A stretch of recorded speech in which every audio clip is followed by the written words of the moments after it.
సేవించుచు ఒక్కనాడు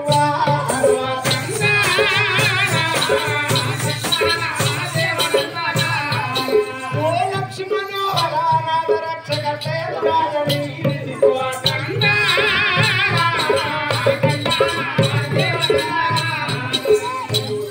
పంపులు ఎరిగని వారు పంపు కరుణకు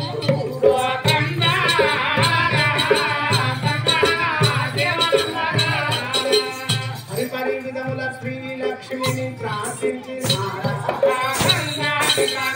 అర్ధరాత్రిలో శ్రీ లక్ష్మిను తనలో దర్శించే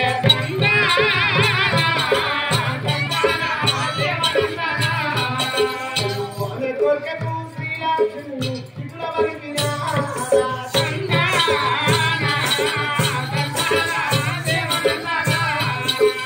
నేనే మీరు గర్భమందున కిరణమండెదా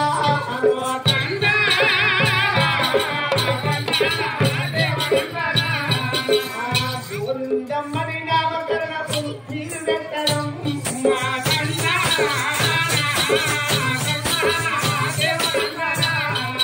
ఆ చెప్పియు లక్ష్మి ఎంత లోపల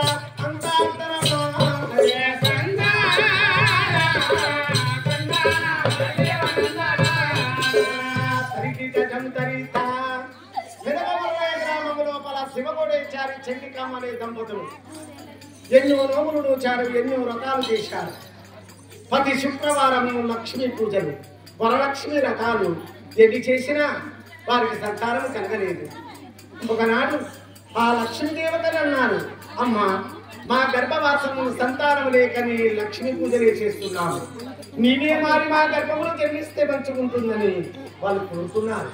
నిద్రించారు. అప్పుడు ఆ లక్ష్మీదేవతే చండికాంబ గర్భములో చేరుకున్నారు. అప్పుడు చండికాంబకు 9 మాసముల నుండి ఏం జరుగుతున్నది? అంతలో చండికాంబకు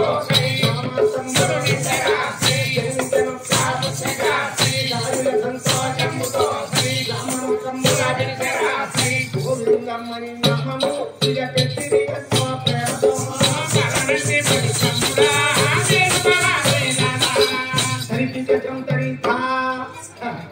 అప్పుడు చండికాంబకు 9 మాసముల నుండి ప్రసవించగా ఆడకూతురు జన్మించాలి. ఉన్నవి నాటి చంద్రుని కన్నా బలివంత ఉంటుంది కానీ ఆ కూతురుకు బలివంత లేదు. అప్పుడు వేద బ్రాహ్మణోత్తములను పిలిపించి ఆమె జాతకమును చూపించారు. అమ్మా ఈమె పేరు శతపిజమనే నక్షత్రములో మొదటి పాదమును జన్మించింది కాబట్టి ఈమె పేరు గోవింద మహాలక్ష్మి అని పేరు పెట్టండి అన్నారు. గోవింద మహాలక్ష్మి నామకరణ చేశారు, తొట్టాల వేశారు. చింత అంతా 5 సంవత్సరముల బాలిక కానేయాలి. ఆ చిన్న తరమునే పువ్వు పుట్టగానే పరిమళం ఏర్పడుతుందట. చూడండి, పిల్లల యొక్క ప్రవర్తనని గ్రహించి పెద్ద జరిగితే ఏమైనా గ్రహించవచ్చు. వాళ్ళు తెలివితేటలు అలా ఉంటారు. ఆ కూతురు ఎలా చేస్తున్నాడయ్యా? సాధులంటే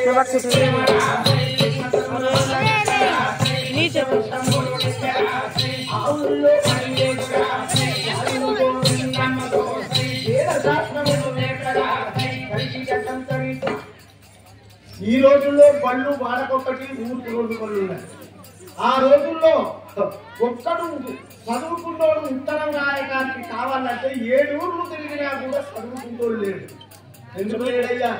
మమ్మల్ని పరిపాలన చదువుకుంటానా? నేను చదువుకోలేదు, వాళ్ళు చెప్పలేదు.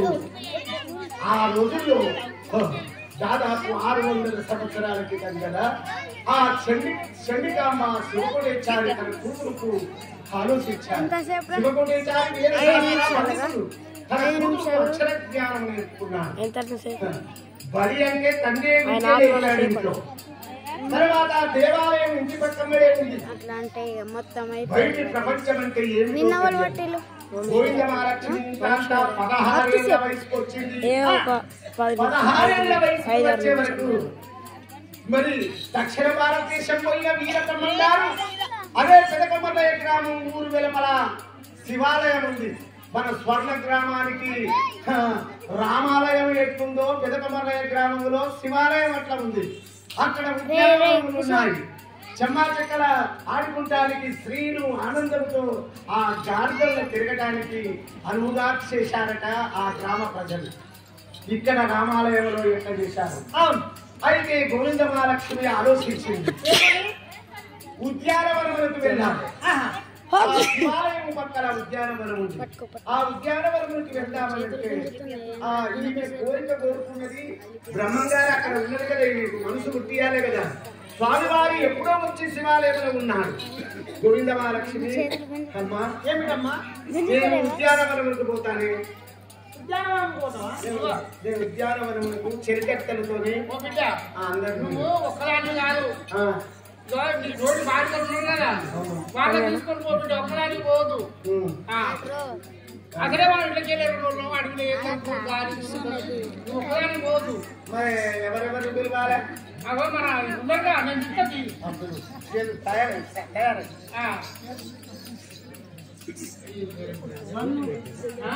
బన్న అగో బన్నడ బన్ను ఇంకా రజిత రేష్మ రీష్మ మళ్ళా మొనాలిసా సీరియల్ వస్తాడుగా. అందులో అందరూ వచ్చారు కానీ ఇంకో రాలేదా మనకు. ఓ ముద్దులక్ష్మి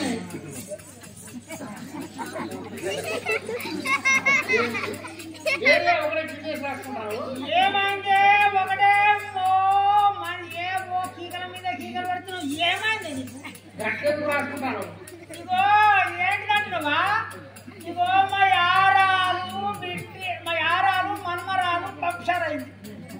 ఫంక్షన్ కాదు, ఫంక్షన్ గదే ఫంక్షన్ అయింది. ఫంక్షన్ అయితే మా యారాలు నేను ఇద్దరు ఒకళ్ళము హెల్ప్ చేసుకుంటాం. అయితే ఫంక్షన్లో పెద్ద పెద్ద అన్ని తీసి నా ముంగటేసింది. ఇక ముంగటేసుకొని రాసుకుంటున్నా. నువ్వు రాసుకుంటాను.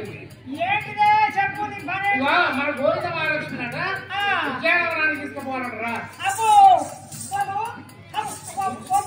గోవింద మహాలక్ష్మి గోవింద మహాలక్ష్మి అబ్బో ఎన్నాడు ఇంటికి వెళ్ళి బయటకు వెళ్ళిన పిల్ల కాదు. అందుకే మనం కూడా తోలుతాను. మనతోడైతే థియేటర్ చూస్తుంది. మనతో ఏ భయం ఉండదు. మనం ఈ సందరికి వెళ్తే ఆ సందరికి వెళ్ళేటోళ్ళం. మనం ఎన్నడు బయటకు వెళ్ళాలి పిల్ల ఆమెతో మనం కొత్త కుదరదాం. మన కుడితే తిరగకపోతే తీసుకుపోయి తీసుకుందాం. అంతేడా?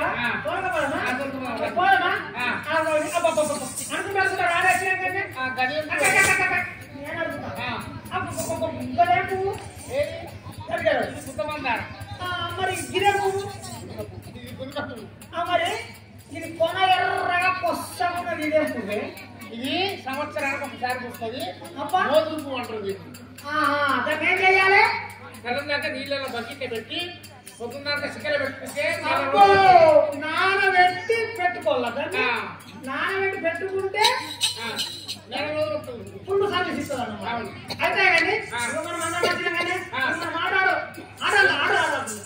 ఆడగని ఏమాట నేను చెప్తాను.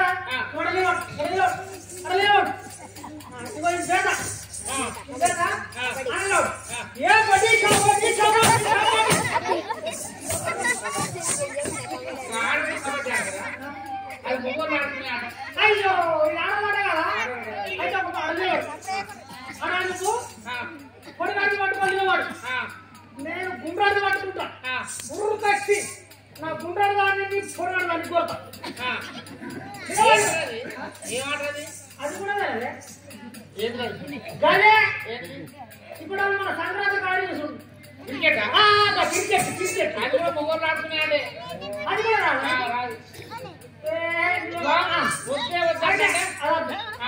అది మొబైల్ ఆట ఆటలు ఆడారు. ఎదురుగా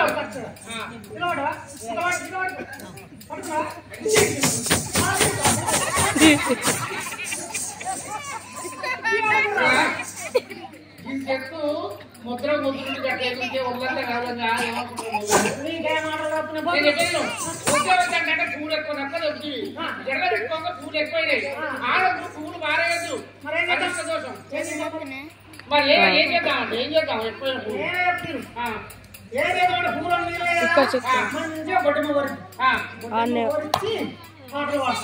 అంతే నేను వాడతానా నువ్వు వాడే ఫస్ట్ నువ్వే వాడాలా మొఖం చూస్తున్నా ప్రతి మొఖం నువ్వు మంచిగా వాడుకోవాలి నువ్వే వాడు ఫస్ట్ ఒకటి పువ్వేసి సందమామ ఒక్కగా మురాయ సందమామ ఒకటేసి పువ్వేసి సందమామ ఒక్కగా మురాయ సందమామ సోపుల యాలాయ సందమామ సిమ్లు దగ్గర సందమామ ఓ ఏముంటుంది నీకు నువ్వు వాడబట్టి నేను పాడతాను నువ్వు ఇష్టం శ్రీరామకున్నానే నేను పాడా గట్లగే ఒకటేసి రొట్టేసి అనవసరం అన్నం కూడా సరే మరి అన్నం కూడా సరే రామాట కాదే రామాట కాదు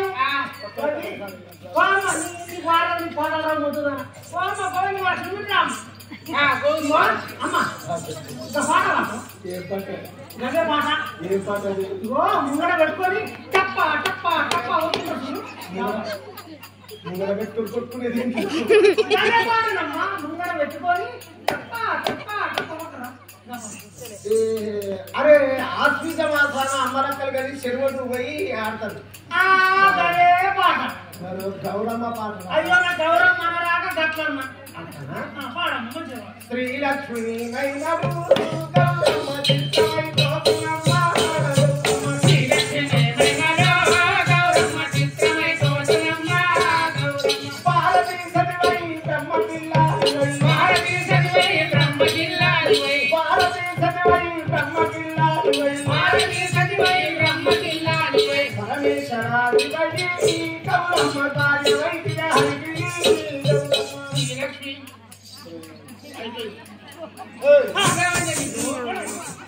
నేను పాటే పాడబట్టి నేను పాటే పాడబట్టి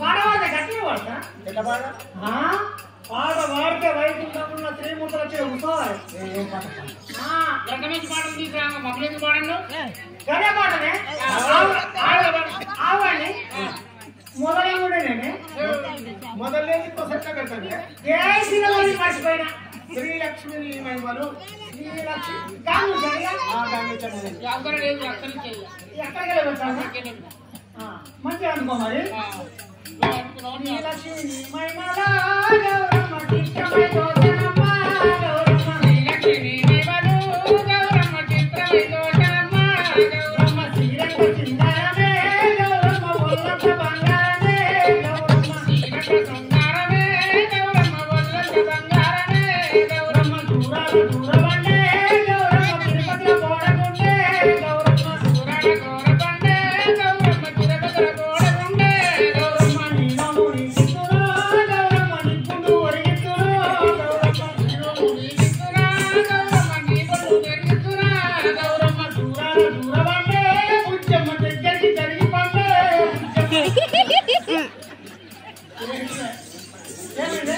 ఏమైంది దగ్గరికి తెచ్చుకోలేదు చూడరానుకున్నాను అసలు చూడలేవాటయా నేనేమన్నా చూడలేదా ఏమన్నావు దూరాన దూరం అంటే బుజ్జమ్మ దగ్గరికి జరిగి పాడే అన్న నీకే పళ్ళు అన్నట్టు సరే కానీ నాకు వెళ్తా అని పొద్దుకుంటే మనకు మంచి ఉండదు ఇంటికి పోదాం ఆ విధంగా గోవింద మహాలక్ష్మి ఉద్యానవనంలో చెలికత్తలతో చెమ్మా చెక్కలాడుకుంటున్నారు కానీ గోవింద మహాలక్ష్మి ఆలోచిస్తుంది వైకుంఠములో శ్రీమన్నారాయణుడు నాకు అభయం ఇచ్చాడు నాకు యుక్త వయసు వచ్చే వరకు ఈ గ్రామం వచ్చి పెళ్లి చేసుకుంటాడని అన్నాడు ఇంతవరకు రాడాయనని శ్రీమన్నారాయణుడి గురించి జ్ఞాపకం చేసుకుంటున్నది గోవింద మహాలక్ష్మి మరి అంతకు 9 రోజులకు ముందు శివాలయంలో ఉన్నాడు కదా వీరబ్రహ్మం గారు తన యోగ దృష్టితో గ్రహించాడు ఓహో లక్ష్మీ దేవత ఈ గ్రామంలో జన్మించి ఉద్యానవనములకు వచ్చి నేను కలవనాయనని ఆలోచించుతున్నాను నా దివ్య స్వరూపము ఆ గోవింద మహాలక్ష్మికి చూపిస్తానని శివాలయంలో ఉన్నట్టే ఉండి సాములవాడు తన రూపము ఒక మర్రి చెట్టు కింద సాధు రూపముతో కనిపించాడు అప్పుడు గోవింద మహాలక్ష్మి యొక్క కన్ను పడ్డది అక్కడ చూడు అక్కడ ఉన్న రాగి చెట్టు కింద ఉన్న బాలకుడు ఎంత అందంగా ఉన్నాడే ఎంత అందంగా ఉన్నాడే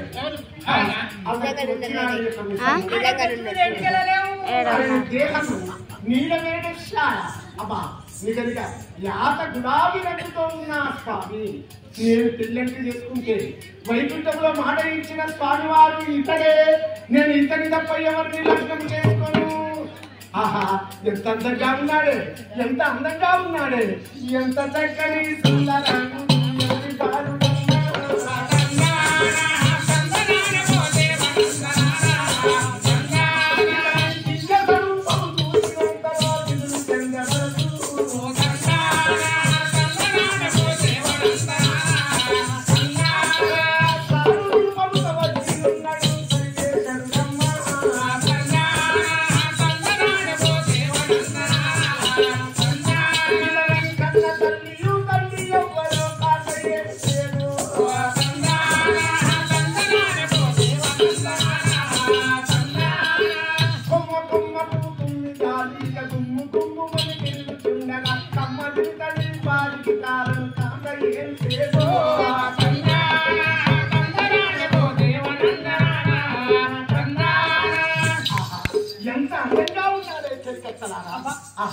అతని యొక్క దేహము, అతని యొక్క పెరుగులు ఎంత అందంగా ఉన్నాడు. ఈ అతని కన్న తల్లిదండ్రులు ఎన్ని నోములు నోచి ఎన్ని యజ్ఞ హోమాలు చేసి కనవచ్చునో అతన్ని నేను పెళ్ళెందుకు చేసుకుంటే అతన్ని చేసుకుంటాను అని గోవింద మహాలక్ష్మి తన మనసులో ఊహించుకుంటున్నారు. స్వామివారు గోవింద మహాలక్ష్మిని చూశాడు.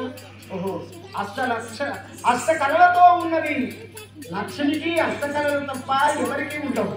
కాబట్టి నేను వైకుంఠమున మాట ఇచ్చిన ప్రకారం ఈ గ్రామంలో జన్మించిందని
ఈ సంగతంతా తోటి చెరికట్టడం తెలిసింది.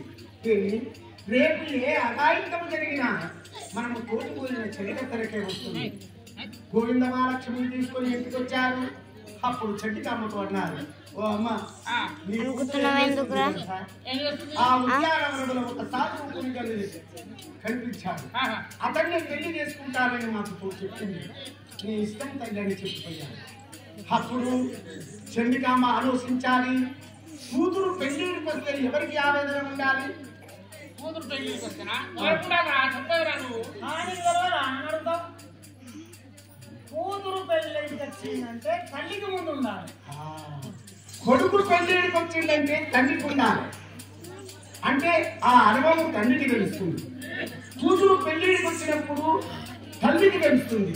నేను ఆ వయసులో నేను అలాగే ఉన్నాను, నా కూతురుకు పెళ్లి చెయ్యాలి అని ఆ చండికాంబ తన భర్తని శుభమునిచ్చారు. ఏమంటున్నారు? ఆ చండికాంబయు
రాదా మన కూతురు తోటి బాలలకు లగ్నాలు జరుగుతున్నాయి చూడండి ఆ రోజుల్లో